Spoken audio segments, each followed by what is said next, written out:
السلام علیکم. میرا نام عدنان علی فاروقی ہے اور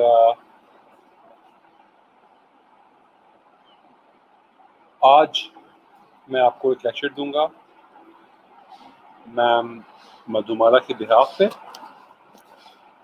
امپورٹنٹ ٹاپک ہے انٹرنیشنل ریلیشنس کا اور اس کا سبجیکٹ ہے ڈپلومیسی.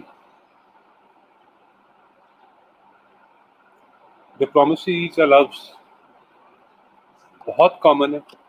آپ لوگوں نے یہ لفظ اپنی عام زندگیوں میں بھی بہت استعمال کیا ہوگا کہ فلانا بندہ بڑا ڈپلومیسی سے کام لیتا ہے یا بڑا ڈپلومیٹ ہے. ایک منٹ کے لیے اگر آپ یہ امیجن کریں کہ کیسے شخص کے لیے ہم یہ بات کہتے ہیں تو آپ کو یہ ڈپلومیسی کا سارا معاملہ آسان لگے گا. ایک ایسا شخص جو کہ چالاکی سے کام لیتا ہو، لڑتا نہ ہو، بات چیت سے اپنے معاملات کو حل کرتا ہو اور کسی کو ناخوش نہ کرتا ہو اور سب سے بنا کے بھی رکھتا ہو، ایسے شخص کو ہم کہتے ہیں بڑا ڈپلومیسی سے کام لیتا ہے. بنیادی طور پہ ڈپلومیسی کا یہی رول ہے انٹرنیشنل پالیٹکس میں. اور in the context of states, it's important because states are often harboring a lot of conflicts and tensions between each other, and it is the job of the diplomat or the ambassador, or it is the professional diplomacy that prevents nations from going to war. لہٰذا ایک بات سمجھنے کی بات یہ ہے کہ اگر ڈپلومیسی فیل ہو جائے تو پھر تنازعات کا حل جنگ ہوتا ہے، اور اگر جنگ فیل ہو جائے تو ایک دفعہ پھر دوبارہ سے تنازعات کا حل ڈپلومیسی میں چلا جاتا ہے. That is why we see that diplomacy is an ongoing process during war, during peace, and after war. Diplomacy آپ اپنے دشمنوں سے بھی کرتے ہیں اور اپنے دوست ممالک سے بھی کرنے کی ضرورت پڑتی ہے. لہٰذا جو بھی انٹرنیشنل اگریمنٹس ہوتے ہیں،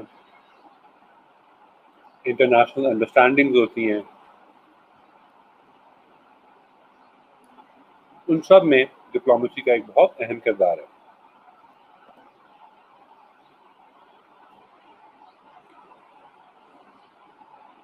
اگر ہم ڈپلومیسی کو سمجھنا چاہتے ہیں تو ہمیں فارن پالیسی کو سمجھنا پڑے گا، کیونکہ دونوں بہت زیادہ لنک ہیں. فارن پالیسی بنیادی طور پہ ایک ریاست اپنے مفادات کے لیے جو بھی حکمت عملی بناتا ہے